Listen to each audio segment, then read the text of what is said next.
Hello, and welcome to Trish's podcast. Thank you so much for tuning in today. Disclaimer, these are not real people. These are characters made up and voiced by me. This is the second installment of Stepmom's podcast. Our goal is to cover all the lovely topics we have for you today.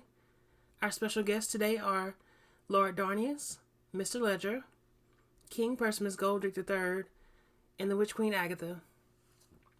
If you guys could please, one at a time, starting with you, Lord Darnious, introduce yourself and tell us a little bit about you. Greetings, peasants. I have many names, but you may call me Darnious. Lord Darnious, if you fancy. I originate from, well, let's just say a small layer outside of Lahalia, which is just a few miles outside of Ladoran.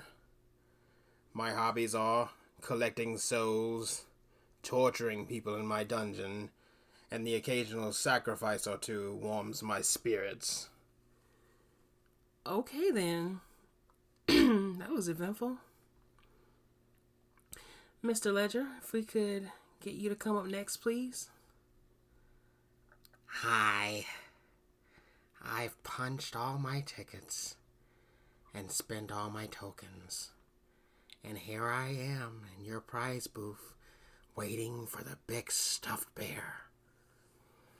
My name is Ledger, and my hobbies are blowing things up, creating chaos, and watching the world burn. Why? Because that's what men like me like to do. Thank you, Mr. Ledger. That was so dark and eye-opening. Okay, let's see here. Yes, Agatha, the Witch Queen. Won't you come up, please, ma'am? Greetings, mortal. I believe you all know me by now. And for those who don't, I go by Agatha. Agatha, the Witch Queen.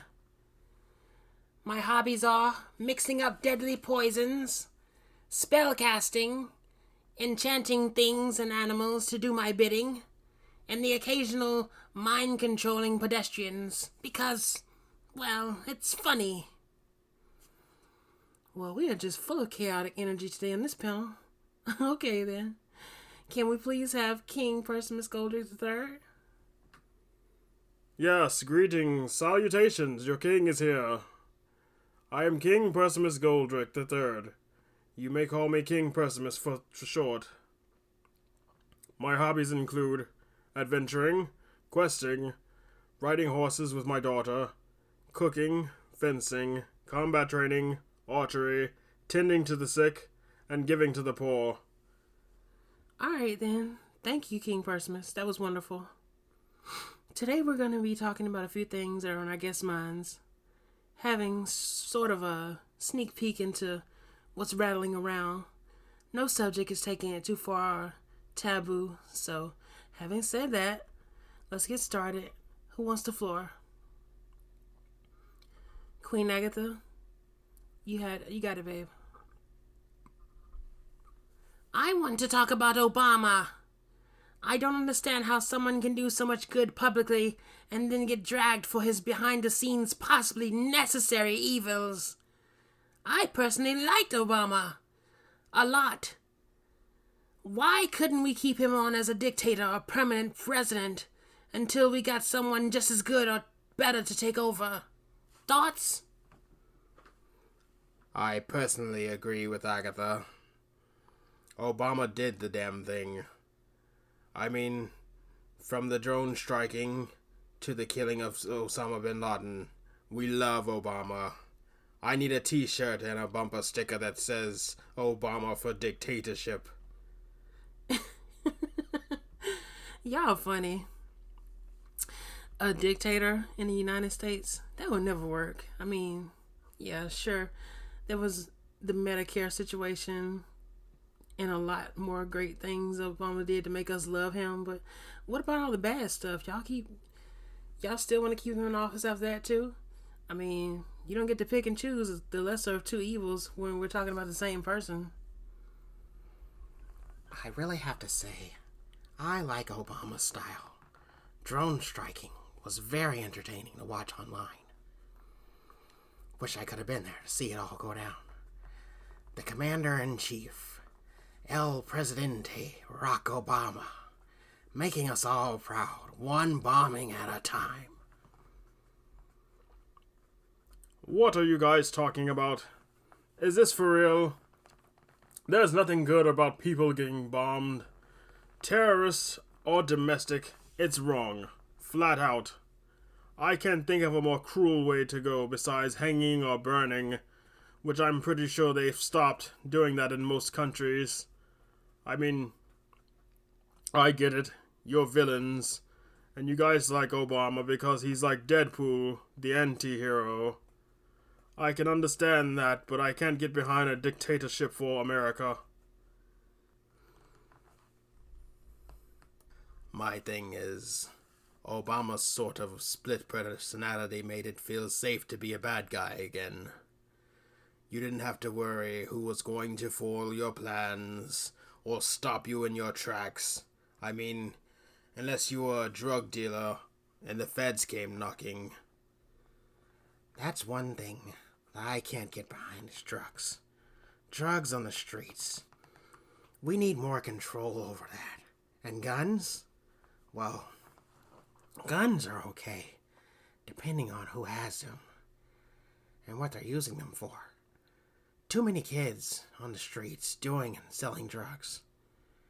Their future swiped away from them faster than you can blink an eye. And how is that fair to our youth? I mean, villain or hero, they don't really have a fair shot at getting to choose if they're locked up before 21. Most even before they're 18. Yeah, a lot of people get into gangs and see and do a lot of violence and violent acts upon each other and members of the community. Oftentimes, they are either instructed to do so or carry them out as an act of mimicking the behavior of the elder gang members. Trying to be like the OGs of the hood can only end in tragedy, jail time, or more often, as sad as it is, death. Gangs are the most common form of organized villainy. Mr. Ledger, you said that youth doesn't have time to choose. Well, their minds are made up for the side of evil if they're choosing to get into a gang.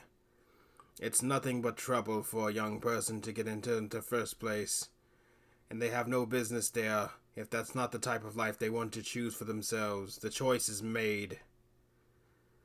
We don't have gangs where I'm from. Just bandits. Witch covens. Knights that protect castles. Actually, those are gangs when you think about it.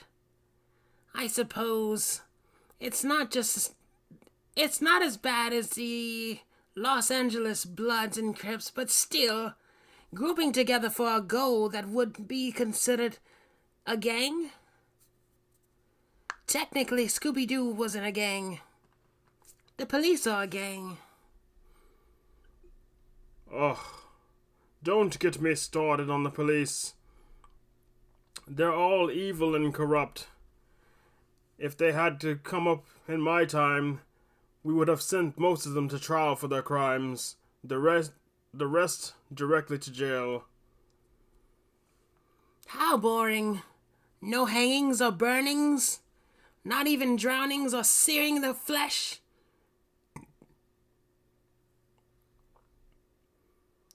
When you do things the right way, there is no need for those type of shenanigans.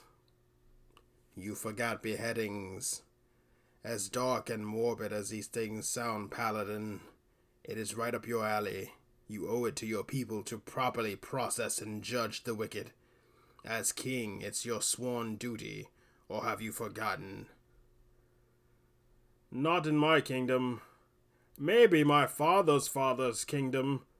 There were beheadings, burnings, hangings, and even drownings. But there lies a different set of rules in each kingdom. I see. I'm assuming you're all from a medieval setting. Just gonna go ahead and go with that. I'm from the city, we do things a little bit differently.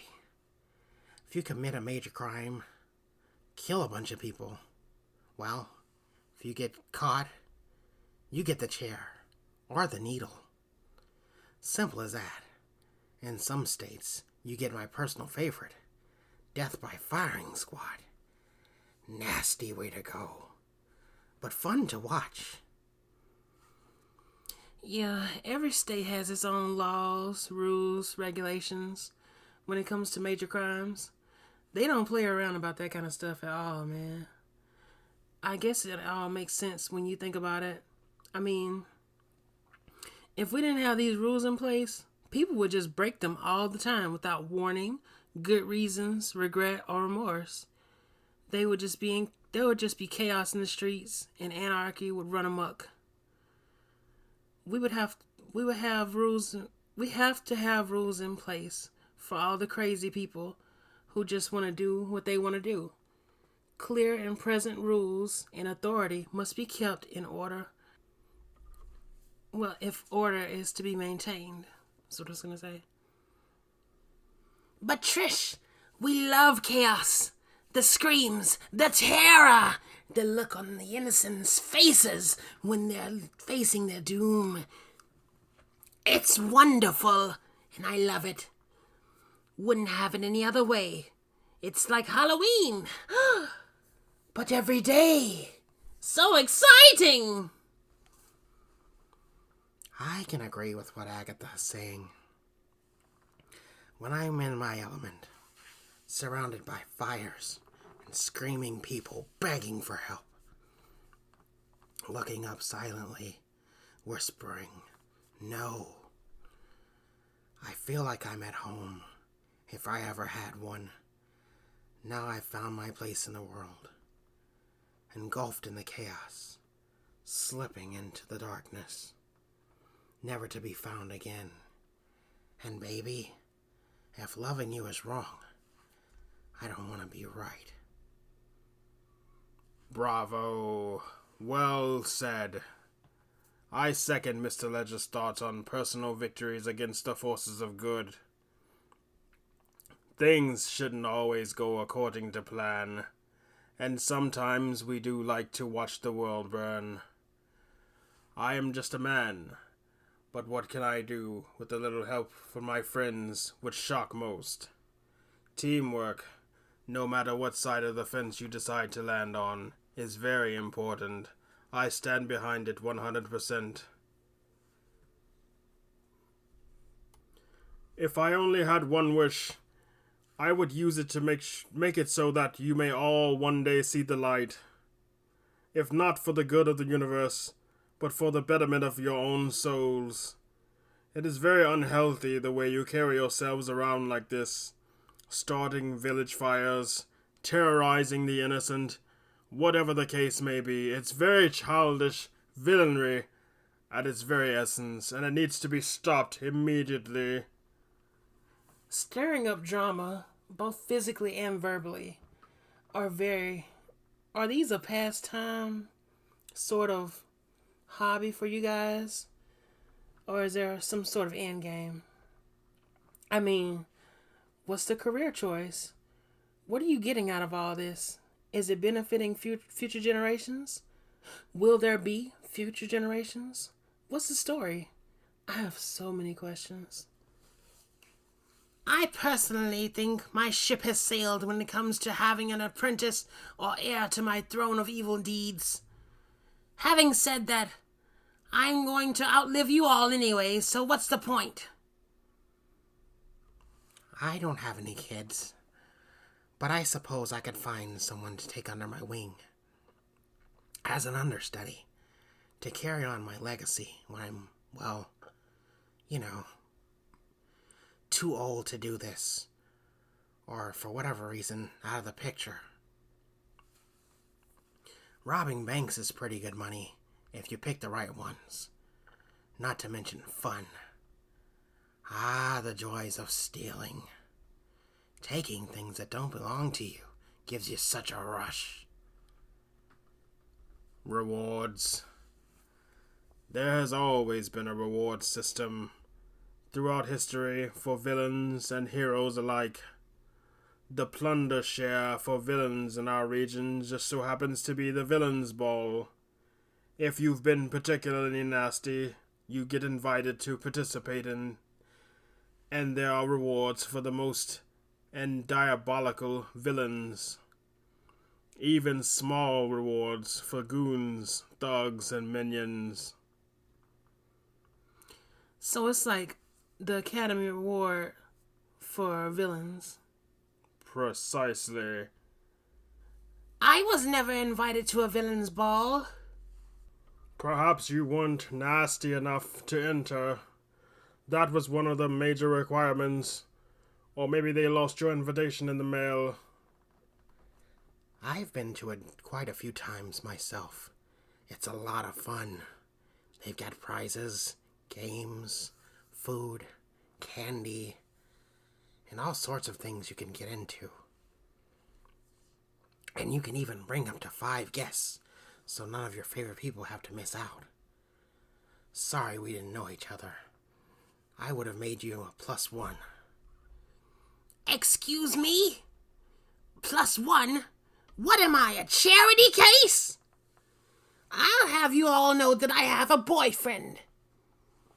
Interesting. Anyone that we know, Agatha? Bruce Wayne. You know that's Batman, right? Well, of course I know. I make him wear the suit sometimes when we... Oh, disgust! Too much information! Honestly. Percimus, you're just being a hater. I found love in the strangest of places, and I'm happy with the results. Where's your love interest? I bet she's off gallivanting with some other fellow, polishing his armor, having a laugh. Meanwhile, you're here playing Grandmaster Heckler Elite to my story. Let me get my swerve on! Damn, son. You just got told. Very interesting. This has me curious. Are there any other love interests here that need to be shared? I'm currently seeing someone. Her name is Dr. Stephanie. I met her at the ER the last winter when one of my friends was sick in the hospital. Got her number, took her out to dinner, ended up watching Netflix back at her place and having a cuddle. It was a nice first date. Aw, that does sound like a nice first date. I just hope you didn't set her house on fire because you were bored or something. Of course not. I may be villainous, but I'm not a complete deranged psychopath. I respect that, brother. We all have our limits and moral codes. Is this real life right now? The same guy that said I was disgusting is giving praise and respect to another guest? Sometimes you gotta give props when it's due, Agatha. Even if the medicine is bitter, you still have to swallow if you're gonna get better. Medicine? Pfft. Some medicines will make you sicker than you were in the first place, and leave you with a searing headache for your trouble. That's true. Side effects can be rather nasty. But if you take the good with the bad, sometimes before you can separate the two. You are wise beyond your years, Mr. Ledger. Careful. I may have to cast a mind control upon you to make you do my bidding. And I thought my jokes were bad. Hilarious. We're going to have to collab after this. I like you. Of course, honey. I'll have my people call up your people and set it all up. I remember a commercial like that Beyonce did with Ellen. Beyonce told Ellen she would have her people call up her people. Ellen got confused and it never happened. So she had to make it happen herself. Something to do with a Visa card. I think she had to purchase the tickets herself. Front row tickets to Beyonce concert. Whew. You know that costs a pretty penny. I never understood concerts. people screaming over each other, standing super close to strangers who may or may not be crazy. Then there's the chance of getting sick from all those people gathered in one place. And not to mention now that we've got COVID going around. It just sounds like a nightmare and a half. And then you've got to worry about the ones taking all those sicknesses home with them. What about the kids who live with their elderly parents? When you're young and you get sick, well, you might survive and be fine, but when you're old, you're pretty much done if you catch that stuff. It's about the experience. And these kids these days don't care about COVID or getting sick. Half of them don't even believe it's real or care to wear a mask when they go places. I've never seen so many united, team effort, hard-headed dopes in my life. It's not hard to get rid of this crap. You just need to stay home for a while and let it subside. I feel like if we all just stayed home for 2 weeks and disinfected everything we touched, we might be able to get rid of the disease by now. It's not a disease. It's a plague. That's why we can't get rid of it or find a cure. God is pissed off, and rightfully so. I mean, just look at all the evil in the world being done, and people in power doing nothing to stop it. They would rather line their pockets with the money it makes from the judicial system and drug money coming in, paying for everything, rather than try to fix any real problems. I agree with Percimus. I feel as though we're being punished for being wicked. If there is a God up there, he is in fact angry with us for our ways. And you can bet he will be showing himself to us sooner than later. Every knee will bow, and every tongue confess. There's no escaping the final judgment. Really wasn't expecting all that to come from a villain, but there's some truth to these claims. I don't know. What do you guys think? Is the end of the world coming soon? Are we all doomed, and is COVID just the beginning? Let us know in the comments what you think. But that's all the time we have for today on Trisha's Podcast. Thank you so much for tuning in. If you've enjoyed this podcast, please remember to like, comment, and share. Bye.